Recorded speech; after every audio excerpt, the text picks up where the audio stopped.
terceira aula, curso de Economia de Recursos Hídricos, vamos falar sobre o conceito bastante importante do conceito dos serviços de gestão de recursos hídricos. É uma forma nova de olhar para um conjunto de atividades com as quais nós já conhecemos e ao longo da aula nós vamos explicar por que esse conceito ele é importante. Isso está associado a todo o aspecto voltado à sustentabilidade financeira para a gestão de recursos hídricos.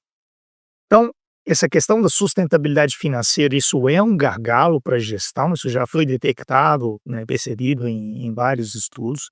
Normalmente, de onde surgiu essa percepção, o financiamento, normalmente ele é analisado pelo lado do aumento da oferta dos recursos financeiros, né.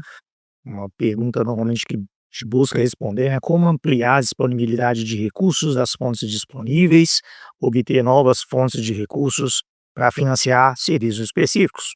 Por exemplo, abastecimento de água, saneamento, infraestrutura. A gente já tem toda uma arquitetura financeira aí montada, construída para isso.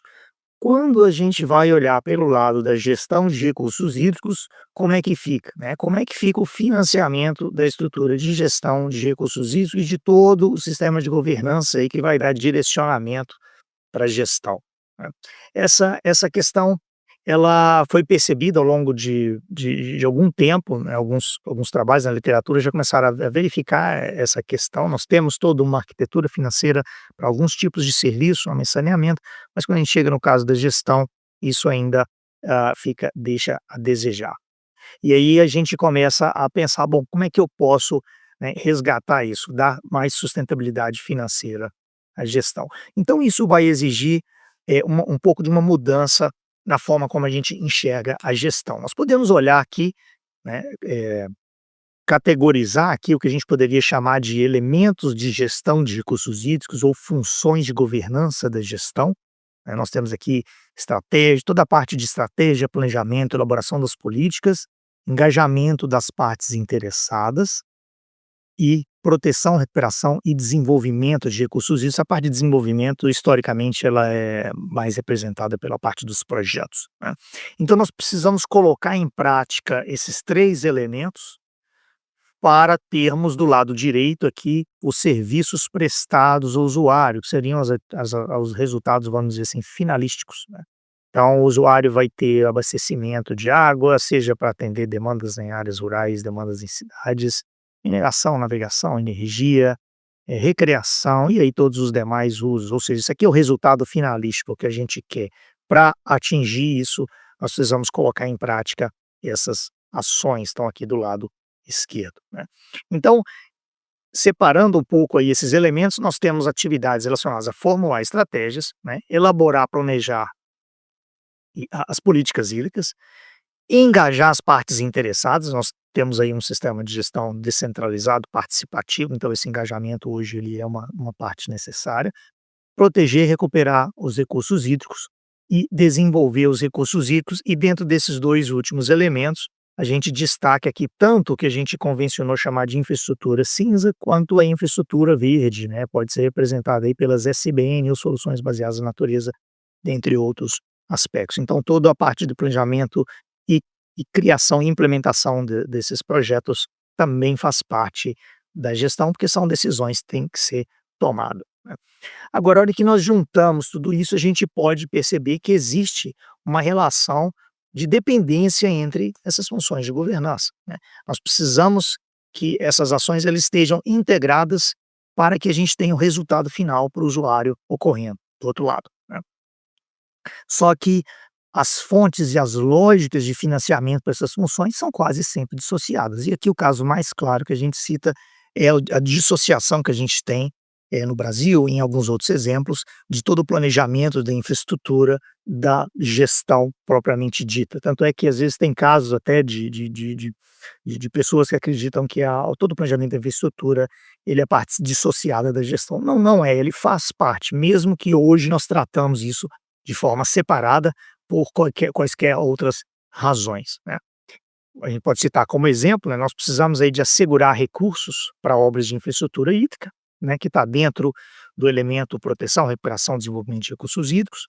Só que nesse caso nem sempre o planejador ele enxerga se a capacidade institucional de planejamento, coordenação, engajamento das partes interessadas, que estão dentro dos outros 2 elementos, se essas partes são suficientes para determinar a distribuição dos benefícios e custos da obra, especialmente durante toda a sua vida útil, né. Então muita gente coloca o projeto em funcionamento, mas toda essa outra parte, todo esse outro arranjo, ele não foi pensado, ou ele foi pensado, mas a gente não consegue colocar aquilo em prática, e aí o que que acontece? A gente vai ter uma obra onde nós ainda não temos um acordo sobre como é que vão ser distribuídos os custos, quem vai pagar, quem vai ter acesso à água, tudo isso acaba ficando, deixa isso para ser definido depois, às vezes porque antes a gente não tinha condição de fazer, né. Então isso mostra um resultado, muito emblemático dessa dissociação que a gente ainda tem entre as ações de gestão.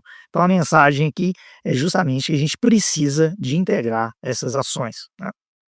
A gente só consegue ter os resultados finalistas dos usuários se a gente estabelecer uma conexão entre investimentos em infraestrutura hídrica e investimento na capacidade institucional, formação de políticas e práticas de gestão. Aquela infraestrutura ela vai ter que operar dentro de um sistema, regulatório de gestão e para poder entregar os resultados finais para os usuários. Então, quando a gente não tem essa lógica integradora, né, para poder conectar essas diferentes ações, ah, isso impede, né, que a gente explore as diversas fontes de financiamento. Às vezes eu tenho fontes de financiamento diferentes ou fontes de recursos diferentes para diferentes elementos, e a gente não consegue conectar tudo isso. Então, às vezes eu tenho recurso para fazer alguma coisa, mas não tem recurso para fazer outra coisa, e aí a corrente é tão forte quanto o elo mais fraco, né. E justamente por falta disso, a gente não ter essa lógica integrada, a gente acaba não conseguindo fazer o planejamento financeiro para a estrutura de gestão de recursos hídricos.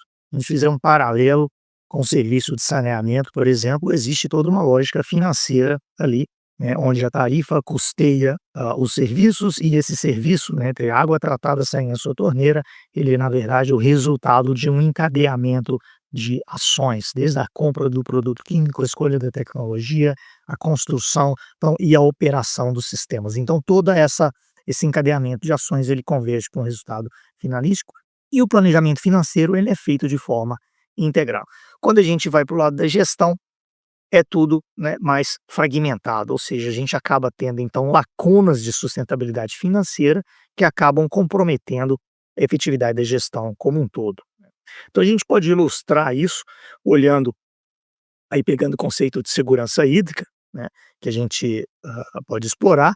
Nós temos aqui um conjunto de ações necessárias para dar essa segurança, né. Essas ações, né, podem envolver desde o monitoramento, estudos, projetos, respostas emergenciais, fiscalização. Só coloquei aqui alguns exemplos, o escopo é bastante extenso. Essas ações, elas têm temporalidade, continuidade e horizonte de tempo. Tem ações que são contínuas, tem ações que têm início, meio e fim, e tudo isso precisa acontecer. E nós gastamos um bom tempo planejando essas ações, só que comparativamente pouco ou às vezes nenhum tempo pensando na sustentabilidade financeira, ou seja, quais são as fontes e canais de recursos para poder dar suporte a essas ações. Essa parte ela acaba ficando mais frágil, mais nebulosa, vamos dizer assim. E aí quando a gente olha os princípios, né, para a gente propor uma lógica que vai dar sustentabilidade financeira, a gente precisa embasar isso em alguns princípios. Aqui a gente pode listar esses 4 princípios, colocados pela OCDE, para uma estrutura de financiamento. Então, a gente tem aqui o primeiro aspecto, o usuário paga, né, então quem está usando, né, o serviço, né, está sendo, eh eh eh apoiado ali pelo serviço, ele vai pagar porque eu quero, motivar o uso racional, que no caso do usuário, especialmente o usuário da água, né. Você está usando, você paga, justamente para incentivar o uso racional. Eu quero internalizar os custos de poluição e eu quero gerar uma receita para compensar a perda de bem-estar, mesmo sabendo que essa compensação ela nunca é, né, no mesmo escala da perda, mas é importante ter esse aspecto. Segundo aspecto, o beneficiário paga, né, porque eu quero compartilhar os custos da gestão, não basta apenas eu motivar o uso racional, internalizar os custos. Muitas vezes eu quero saber como é que esses custos se distribuem, então, para ter uma lógica que seja justa, eu preciso ter esse princípio também. Eu tenho custo de oportunidade do recurso público, não é só a água que é escassa, né, às vezes o dinheiro também é escasso. Decidir fazer um projeto nesse local, nesse momento do tempo, implica em não fazer algum outro projeto em algum outro local, né. A gente tem demanda por vários, elementos de infraestrutura no Brasil, não só infraestrutura hídrica, tem hospitais, estradas, geração de energia e por aí vai. Então o recurso público, ele tem um custo de oportunidade. Eu preciso identificar benefícios privados, né, e separar dos benefícios sociais. Além desse aspecto, eu tenho também um princípio da equidade, ou seja, eu preciso corrigir a desproporção entre custos da gestão e capacidade de pagamento. Tem regiões que a capacidade de pagamento é pequena, porém existe a demanda. Nós vivemos em sociedade e a gente tem que pensar também, né, na solução como um todo. Então, muitas vezes eu tenho que levar isso em consideração também. Evitar problemas com competitividade econômica e, por fim, princípio da coerência, né? Esse é bastante importante porque ele está associado aos custos da gestão. Quanto mais coerente for a minha política ou integração das minhas políticas, menores vão ser os custos da gestão, porque eu vou poder justamente me apropriar ou utilizar recursos financeiros que estão fora ali do ambiente da gestão. E a maior parte do dinheiro corre fora, né, do setor da gestão de recursos hídricos, vamos dizer assim. Então a gente precisa conhecer os reflexos de políticas setoriais de recursos hídricos, desenvolver políticas coerentes e, especialmente, coordenação em investimentos setoriais. A água é o fio condutor do desenvolvimento, então todas as políticas que trazem reflexo para a água, seja política de irrigação, de energia, meio ambiente, transportes que envolve a parte aquaviária, tudo isso precisa estar bem alinhado para que um desenvolvimento num setor acabe não criando problemas ou criando perdas para um outro setor. Então a gente precisa aí, né, da governança para dar direcionamento para a gestão, então a gestão, né, ela depende aí da governança. Por outro lado, a gestão eu tenho custos, tenho gastos e eu tenho valor. E aí a gente vai juntar esses elementos para definir aqui melhor o que que seria esse serviço de gestão. Seriam aqui todas as atividades de governança necessárias para atender os objetivos propostos na 9433. Então esse serviço de gestão ele vai ser um serviço prestado à sociedade, ele tem uma estrutura técnica, legal, uma administrativa, e isso leva a uma estrutura de custos, né, eu vou precisar de dinheiro para cobrir tudo isso, né. Então, quando a gente volta um pouco à questão que nós falamos na aula passada sobre, os custos de não fazer gestão, a gente poderia fazer aqui uma seguinte pergunta, né: qual a diferença entre ter ou não ter a gestão? Então nós temos aqui uma bacia hidrográfica, com um exemplo, né, bem característico, uma bacia hidrográfica, que eu tenho uma cidade que precisa de água, e aqui eu tenho o meu manancial, minhas fontes produtoras. E aqui a área de cobertura do serviço de saneamento que é prestado naquela cidade.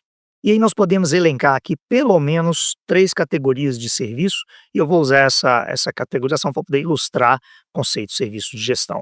Nós temos os serviços ecossistêmicos, né, já são bastante conhecidos dentro de provisão, regulação, culturais.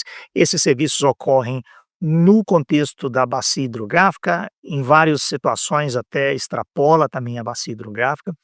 Nós temos depois o serviço de gestão, que é o que nós vamos definir, e o serviço de saneamento, esses também já são bem conhecidos, né, com seus diversos aí, elementos.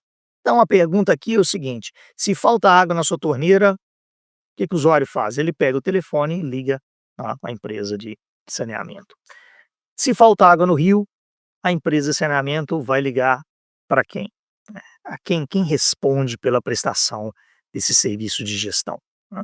Então aqui nesse ponto, a gente pode pensar aí nesses 3 elementos, né, eu tenho aí pessoas, né, entes do SINGRE, alguns até fora do SINGRE, né, que vão ser responsáveis por toda a estratégia, planejamento e elaboração das políticas, engajamento dos usuários, proteção, recuperação e desenvolvimento de recursos hídricos. Então esses vários elementos, eles vão compor aí o que a gente chama de serviço de gestão. Então aqui eu coloquei alguns elementos, as estratégias, as políticas, engajamento, depois eu tenho dados, depois eu tenho projetos, né, e não só projetos cinza, mas também projetos de infraestrutura verde. Então é a coerência, a organização concatenada de várias ações envolvendo esses elementos, né. Então esses seriam os serviços de gestão, né. Agora, principal ponto, qual que é a diferença de um serviço de gestão para uma ação ou atividade? Que é o que normalmente a gente já está mais acostumado a interpretar, né. Então eu tenho aqui 3 características, 3 atributos, né. O serviço de gestão ele tem uma visão integrada, ou seja, eu enxergar a gestão como serviço significa eu enxergar toda a cadeia de atividades e não apenas aquela atividade com a qual eu estou atuando, né. Se eu sou um membro de um comitê de bacias, eu posso estar preocupado em identificar as prioridades da bacia ou contribuir para a elaboração do plano ou discussão do enquadramento, mas a hora que eu enxergo a gestão como serviço, eu vou enxergar além disso, eu vou enxergar não apenas a minha ação, mas como também todas as demais ações, inclusive incluindo a do órgão gestor, o Conselho Estadual de Recursos Hídricos, ou seja, todo o encadeamento de ações necessário para poder entregar o resultado final, segurança hídrica para o usuário, e eu vou enxergar também qual que é o papel, a posição da minha ação, do meu trabalho ali dentro. Então eu preciso dessa visão integrada. Segundo aspecto é que a gestão, enquanto serviço, ela agrega valor, ou seja, eu não estou preocupado apenas com o resultado do meu serviço, eu preciso olhar para o resultado no serviço final, o resultado final, finalístico para o usuário. E é só isso que faz agregar valor. Então, ter ou não ter a gestão implica em eu ter ou não ter segurança hídrica, em eu ter ou não ter aquele risco, ou reduzir aquele risco, e isso agrega valor. Uma região onde a água eu tenho mais segurança hídrica, eu tenho menos riscos, isso torna a região mais atrativa economicamente. Então a verdadeira, né, a gestão bem feita e efetiva, ela de fato agrega valor. E por fim eu tenho uma estrutura de custos, assim como todo sistema que presta algum serviço, ela precisa de ter uma estrutura de custo e todos esses custos eles precisam ser cobertos, não se admite que falte recurso para algum elemento, né. Então se, igual eu comentei, a corrente é tão forte quanto o elo mais fraco, se algum desses elementos falha ali no meio, falta dinheiro para coletar o dado, eu não tenho dado, isso leva a um sistema de, eh eh, informações, mais falho, com maior incerteza, o cálculo do balanço hídrico começa a dar errado, e aí todo o sistema começa a ficar fragilizado. Então eu preciso combinar esses 3 elementos, e o verdadeiro serviço de gestão, ele vai ter então esses 3. Isso é diferente de eu ter um conjunto de ações feitas por indivíduos, e você pergunta: "Ah, você fez a sua parte?" "Sim, eu fiz", mas se o resultado final para o usuário, continua sendo falta de segurança hídrica ou perdas muito grandes quando vem estiagem, eu tenho que me perguntar se nós estamos realmente prestando esse serviço. Então a gente junta esses 3 elementos, que é integração, valor e custos, através desses 3 grandes conjuntos aqui, estratégia, planejamento, elaboração, engajamento e proteção e recuperação, para ter os resultados finalísticos à sociedade, e destacando que esses elementos aqui, eles dependem uns dos outros, né. Eu não vou conseguir fazer estratégia, planejamento, se eu não consigo engajar as partes, e eu também não vou conseguir ter, boas obras ou identificar as melhores obras, as melhores infraestruturas, né, as que vão ser mais importantes, se eu não parto de um engajamento e se eu não tenho uma estratégia para definir por que aquela obra tem que ser construída naquele local, naquele tamanho e vai ser operada daquela forma, né. Então todos esses elementos eles precisam estar interconectados. Então eu posso dar um exemplo que eu acho interessante, justamente para mostrar, né, a importância de ter essa estrutura de custo. A gente pode listar aí vários elementos, né, dentro do se eu fosse pudesse separar aqui em setores, por exemplo, a parte de infraestrutura hídrica, eu preciso de dinheiro para fazer o projeto, construir, operar, manter, dar segurança, né. Se eu penso na infraestrutura de dados, eu tenho que fazer aquisição de equipamento, manter equipamento, montar todo o sistema de TI para poder processar os dados coletados por aquele equipamento, elaborar cadastro de usuários e por aí vai.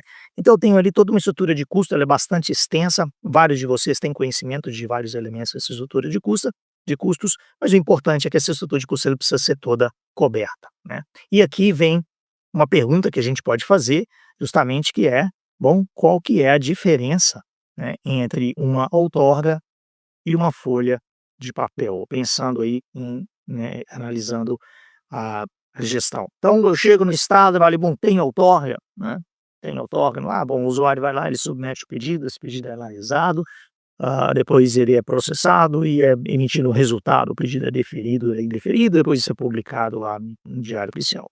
Então, Qual que é a diferença, né, entre ter uma outorga ou uma folha de papel? Ter efetivamente uma outorga pressupõe, por trás daquela tomada de decisão, recursos para comprar e manter os equipamentos necessários para coletar os dados, tecnologia de informação e sistemas de processamento, montar o sistema de TI, montar, elaborar o cadastro de usuários, né, então eu preciso saber o quanto de água que eu tenho, calcular as vazões de referência, elaborar o cadastro, tudo isso para que eu possa fazer um cálculo de balanço hídrico mais preciso. Depois eu preciso de uma estrutura de fiscalização para enforçar aquelas decisões tomadas, né, quem tem outorga pode usar, quem não tem vai ter que ter, senão não vai poder. Então isso depende de uma estrutura de fiscalização, que também tem seus custos. Finalmente eu preciso também de uma análise técnica e tomada de decisão, alguém vai ter que analisar e decidir, né, mesmo que seja um sistema informatizado. E por fim eu tenho aí um mecanismo de comunicação. Tá, essa lista de custos ela é não completamente inclusiva, não pode pensar em outros elementos que são necessários aqui, mas eu listei pelo menos esses são bastante importantes. Se faltar recurso para qualquer um desses itens, aquilo que a gente tem começa a deixar de ser uma outorga e passa a ser apenas uma folha de papel. Ou seja, eu tenho um desejo de ter um instrumento, mas na verdade aquele instrumento ele não se materializa. A outorga ela só existe se todos esses elementos existirem e funcionarem de forma efetiva, senão aquilo vira um mero pedaço de papel. Então essa visão é o que ilustra o encadeamento das ações. Então se vê a gestão de recursos hídricos como um serviço significa, acima de tudo, enxergar que aquilo é um encadeamento de processos, né. É como se eu fosse trocar o óleo do meu carro e eu deixo o carro, no mecânico, para trocar o óleo, o serviço é troca de óleo, ou seja, eu não estou querendo saber se o mecânico ele abriu, se ele inspecionou, se tinha óleo, se não tinha. O serviço final é ter o óleo trocado. Então se falta algum elemento, o serviço ele não pode ser prestado, né, da mesma forma a gente não concebe você contratar um serviço desse e receber só uma parte do serviço. "Ah não, eu consegui, eu abri lá, mas eu não botei um óleo novo porque o setor não comprou o óleo, e aí a gente não tinha, e aí eu tampei de novo e deixei o óleo velho lá dentro." Ou seja, foram feitas várias etapas, mas faltou uma etapa importante. E aí o resultado final é que o serviço não é prestado. Com a gestão de recursos hídricos, a gente pode pensar de forma semelhante. Eu só vou ter o resultado finalístico se todos os elementos forem, prestados e a gente precisa enxergar esse encadeamento. Então, um aspecto importante e para a gente, discutir é justamente quem paga, né. Então se eu quero todo o objetivo dessa conversa é mostrar que a gente precisa enxergar a gestão de recursos hídricos também como um serviço para resolver lacunas de sustentabilidade financeira, pergunta aqui é quem paga. Existem diversos canais de financiamento com fontes internas, externas à governabilidade de recursos hídricos. Parte dessa estrutura de custo de orçamento, né, envolve elementos do SINGRE também fora deles. Existem instrumentos como a CEFUR, né, compensação financeira pelos recursos hídricos, que abastecem os fundos estaduais, a gente vai detalhar isso um pouco mais adiante. Outras taxas, tarifas e até preços públicos, no caso aí da cobrança pelo uso da água, e também financiamentos onerosos e doações feitas por órgãos externos. E todo esse conjunto aqui ele precisa ser analisado, porque são diferentes lógicas, né, que eu posso utilizar esse recurso, e aí cada recurso diferente pode ajudar a cobrir custos diferentes dentro da estrutura de gestão. Por isso que é tão importante a gente ter essa visão, integradora. O desenho e aprimoramento das soluções para os gargalos financeiros, ele tem que ser pensado dentro de uma lógica de planejamento financeiro que é integrado, e justamente para que eu possa aproveitar essas diferentes fontes de recurso, né, o serviço de gestão aí no caso é o fio condutor. Um aspecto importante que eu destacar em relação a isso, é que se eu não trago, né, essa percepção, a gente pode ou ter lacunas de financiamento, né, não consegui nenhuma fonte para cobrir aquilo ali e a gente faltou ali um elemento do serviço. Ou até questionamento por parte dos usuários, no sentido: "Ah, eu já não estou pagando por isso, por que que eu vou ter que pagar de novo agora?", né. Então é preciso ter essa visão integradora. Por exemplo, quando a gente vê o fiscalização, aquilo não é uma mera atividade de fiscalização, aquilo faz parte de um serviço de gestão. Quando um indivíduo vai participar de uma reunião de um comitê de bacias, ele vai tomar assento ali, ele vai participar daquilo, levar a percepção do grupo que ele está representando e trazer de volta para o grupo que ele representa o que foi decidido, ele está tomando parte na prestação de um serviço de gestão. E isso é extremamente importante. Então, se aquele indivíduo ele não consegue entender ou não tem uma representatividade, né, não por culpa dele, mas por uma deficiência de capacitação, o serviço de gestão como um todo começa a ficar fragilizado.